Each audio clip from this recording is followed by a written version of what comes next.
Namaste and welcome to Refeel Yoga. Today I want to talk about one of my favorite topics from yoga, Pranayama. So what is Pranayama? Pranayama is usually described as breathing techniques because a lot of the pranayamas we do involve the breath. But Pranayama goes so much more than just breathing. First, let's look at the word Pranayama. This is from Sanskrit and is composed of two separate words, prana and yama, or sometimes prana and ayama. We'll look at that. Prana means vital life force. This is the energy, the life force that is in everything. It's the life force that animates you. It's the energy in the air around us. It's the energy in the stone. Everything consists of a certain type of prana. Prana is the energy that we get from food. It's the energy we get from the sun. And all of the Eastern traditions, they recognize that there is this energy in the world around us and within us. And they have different techniques to harness this energy. So the Indians have prana, pranayama. In Chinese, the word is qi, as in qigong or tai chi. In Japan, they call it ki, as in reiki or haikido. And these are all different systems to control the energy within the body, or to take the energy from the environment. So that's prana. The other word is yama. Yama means control. So pranayama literally translates to control of the vital life force. Another definition is prana ayama. I really like this one. Ayama means expansion. So it's expansion of the vital life force. You can think of it like making your internal battery bigger. And you really experience this when you start to practice pranayama. First, you get in control of your energy, in control of your emotions, in control of your mind. Second, you start to feel more vital, more clear, more vibrant as you practice these things. So it's beautiful. All the pranayama techniques are amazing and can be very powerful. So why is it normally translated as breathing practices? Because the strongest pranayamas do involve the breath. But we can do pranayama with anything because anything has prana in a way.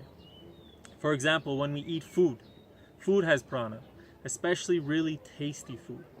The prana is usually in the flavor. It's this vital energy, like when you bite into a fresh piece of fruit and it's so tasty.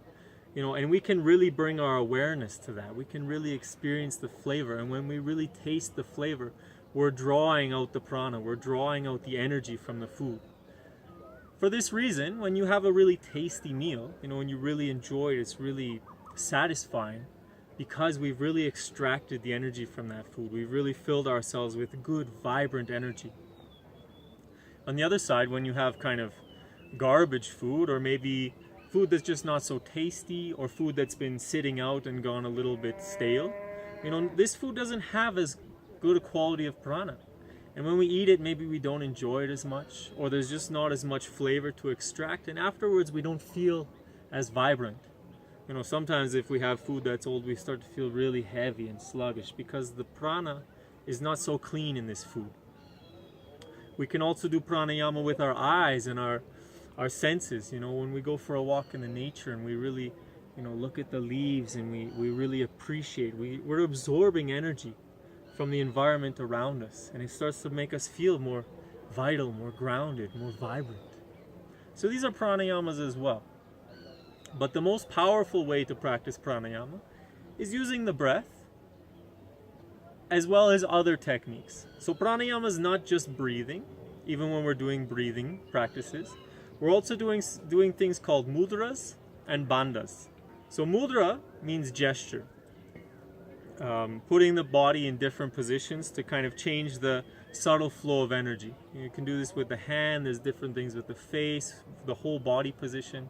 And what these do is they change the flow of energy within. Pranayama, controlling the energy.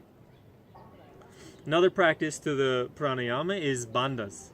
Bandhas are muscular contractions within the body that form an energetic lock. And these either hold the energy in one place or they change the distribution of energy.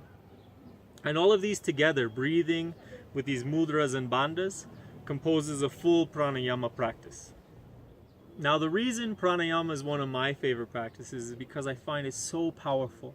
I find it such a quick way to tap into my mind. You know, I can energize myself, I can relax myself, I can make myself more receptive, I can make myself more energized for physical activity. Because, and the yogis were very smart to figure this out so long ago, the breath is a very special system within the body. It's the only system that is simultaneously voluntary and involuntary. The breath is the only system that we can control. You know, we can choose, I'm breathing now, I hold the breath, I stop the breath, I breathe faster. Or if we forget about it, it goes on its own. You know, I don't have to think about my breathing, it will just happen. The arms, for example, are only voluntary. You know, they only move when my mind tells them to. The arms, the legs, my mouth, these things are voluntary. The heart rate, the digestive system, these things are involuntary. They're controlled by the autonomic nervous system. And I have no control over these things. But the breath is simultaneously voluntary and involuntary. And understanding this, I can control my breath in different ways and use it as a tool to tap in to my autonomic nervous system. I can tap in to my subconscious mind. So this way I can learn to control and change the way that my energy is flowing and the way that I'm experiencing or acting or thinking, or calming my mind, turning all my senses inside, introverting to go into deep states of meditation. You know, I love to do yoga. I love to put the body in different positions. I love to work with the chakras. I love all of this stuff. But I find that breathing is the fastest, most powerful way to both purify the body, calm the mind, and get myself prepared for this deep state of meditation. For this reason, a lot of my practice is different breathing techniques, and a lot of what I want to teach to you is some breathing techniques. Now, for sure, there's things I can't introduce on this channel because some pranayamas are quite advanced and they shouldn't be taught without direct guidance from a teacher. But I'll try my best to give very good descriptions and introduce at least what I feel comfortable to transmit over a digital medium like this.